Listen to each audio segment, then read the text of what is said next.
Hey Diepe Waters fans, met 2025 wat binnekort tot die einde kom, gaan ons 'n bietjie terugkyk na die slegste en beste storielyne wat Diepe Waters vir ons gebring het, en wat mens laat wonder het of iemand per ongeluk die draaiboek in die swembad laat val het.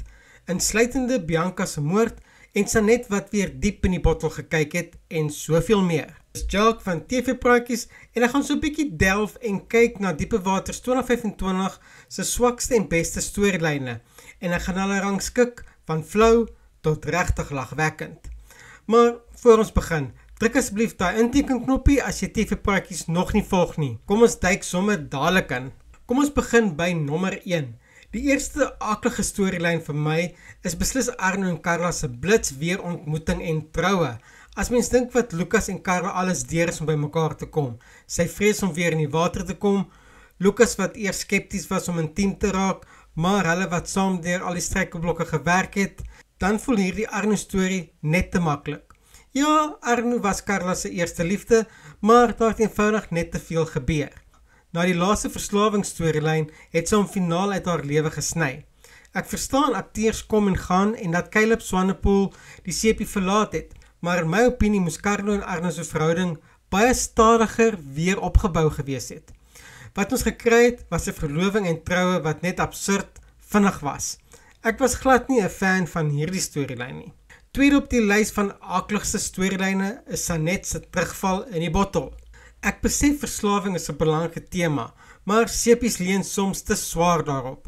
Sanet was 'n sterk vrou en dit het haar baie gekos om die eerste keer deur haar alkoholisme te kom. Toe haar trou met Fourie skeefloop, het alles weer begin ontspoor. Maar het ons regtig dieselfde alkoholisme storielyn vir 'n tweede keer nodig gehad? Nadia Valvekens is 'n uitstekende aktrise en sy het die storie goed gedra, maar die nagevolge van Fourie se aksies is te vinnig afgehandel. Voor jy ook kon uitvee, is hy saam met Linda terug Dubai toe. Ja, 'n trou wat skeefloop is altyd goeie soapie drama, maar dan moet die payoff regtig sterk wees. Fourie was so ingestel op eerlikheid, hy het uitmekaar gebars oor sy pa en Bianca se verhouding en sy asem is weggeslaan toe hy hoor van Sanet en Willem se verhouding. Maar hierdie storie se emosionele uitbetaling was net nie daar nie. Zelfs 'n inmenging deur Linda terug te bring het ook half herhaal gevoel. Mense sou dink sy sou leer na die hele Carla debakel waar sy so seer gekry het. Duidelik leer party mense nooit.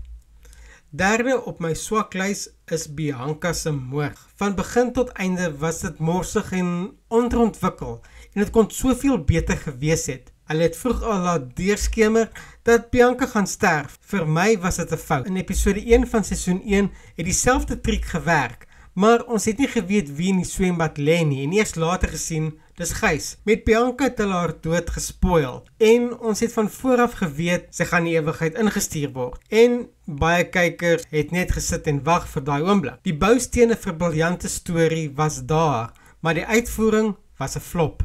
Die ondersoek was nie boeiend genoeg nie en het later gevoel soos 'n nagedagte.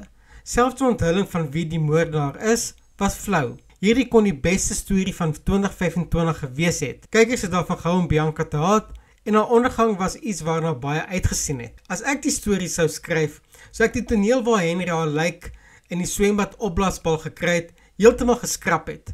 Die motiewe vir haar moord was reeds daar, ek sou dit net meer laat uitspeel het.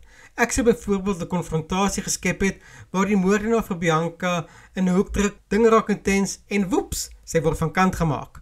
Maar ons sien nie wie dit doen nie. Of 'n ander moontlikheid, hou by die ongeluk hoek, maar wys vir ons hoe sy en Julius stry, hy haar gryp, sy ruk los, val en stamp haar kop. Dan weet die kykers presies wie dit gedoen het. Nadat Cornelius probeer het om alles toe te smeer en iemand anders vir haar moord frame. Dis net my eie idees, maar dit wys hoe baie beter dit kon gewees het as wat ons gekry het. Nou kom ons by die swakste, slegste, lagwekkendste, kies maar self die woord, storielyn van 2025. Die Viljoen 5. Van die begin af was hulle amper in hul eie borrel. Hulle by die klub aangesluit, maar was so geïsoleer van die res, of dit het ten minste gevoel of hulle geen belangstelling in die ander karakters het nie. Skalk blaas byna vuur uit sy mond, toe Jacques dit waag om te help. Die hele familie is baie unlikable. Diepe Waters het baie beter gevaar met Lucas en Renee se aankoms aan die begin van seisoen 3. Met die Viljoen 5 is daar steeds min karakterontwikkelinge, veral vir Skalk en Marco. Annelie is die enigste een wat uitstaan. Sy wys werklik groei en hoe sy teen haar pa opstaan. Skalk is ook vir my een van die swakste nuwelinge in Diepe Waters. En net om dit duidelik te maak, ek praat nie van die akteur Isak Davel nie. Hy doen sy werk uitstekend. Dis hoekom Skalk so unlikable is. Die storie self voel net uitgerafel en rek langer as wat dit nodig is. En dan kom ons by die swakste karakter van 2025. Soos ek reeds genoem het, val Skalk beslis onder daardie kategorie. En dis 'n toss-up tussen hom en miniskalk Marco. Nog 'n karakter wat genoem moet word is Auntie G. Sy kan op baie geleenthede ongelooflik irriterend wees. Weereens is dit glad nie gerig op die aktrise nie. Ek dink dit is daardie spesifieke aksent wat nie vir my werk nie. Mens wil amper die volume mute sodra sy begin praat. Gelukkig was daar ook storielyne wat werklik goed gewerk het. Ek gaan net vinnig deur die wat vir my uitgestaan het. Die eerste op my lys van beste storielyne sluit eintlik aan by een van die swakstes. En dit is weer die Viljoen 5, of dalk moet ek eerder sê Viljoen 1. Annelie se storie het my regtig beïndruk, hoe sy teen haar familie opgestaan het oor wat reg en wat verkeerd is. Al het hulle haar daarna behandel soos skuim op die see. Sy het haarself afgestof en aangegaan. Sy was 'n voorbeeld vir ander karakters.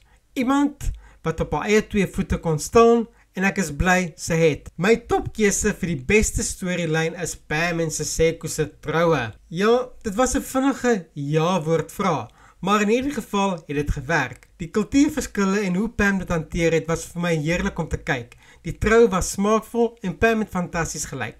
Aan die begin was ek redelik skepties oor hulle verhouding en of dit gaan werk, maar dit doen. Pam en Siseko saam met Jacques en Teresa, wat dit nou regtig tyd is ook om I do te sê, die eat-couple van Diepe Waters is. Ek hoop nie die skrywers besluit nie om hulle verhouding ook onnodig te belemmer nie. Wat die beste nuwe karakter vir 2025 betref, is dit vir my tussen Annelie en Frans. As ek moet kies, dink ek Frans vat die koek. Dit is heerlik verfrissend om Zelda nie meer heeltyd vasgeplak te sien aan Gys nie. Al moet ek sê, as Gys vir Zelda se vra, kom ons probeer weer, skattie. Dink ek nie sy sal 2 keer dink nie. Ek hoop net nie die skrywers mors hierdie storie ook op nie, of maak van Frans 'n skurk teen die einde nie. Op die oomblik vul hy Zelda baie goed aan, en is altyd lekker om akteurs soos Dion Coetzee op die skerm te sien. Daar het julle dit. My swakste en beste storielyne vir 2025 in Diepe Waters. Daar is natuurlik nog 'n klomp ander oomblikke, soos die wig tussen Gys, Jacques en Rousseau se poging om Anja terug te wen, en nog vele meer. Maar vir nou is dit die storielyne wat vir my uitgestaan het. Onthou, dis net my opinie. Jy gaan ook heeltemal anders voel. Laat weet maar asseblief in die kommentaar hieronder wat jy dink die beste en swakste storielyn van 2025 was. Ek is nuuskierig om te sien waarmee julle saamstem en waar julle my heeltemal gaan uitvang. Hou jou oogie op binnelanders se slegste en swakste 2025 storielyne.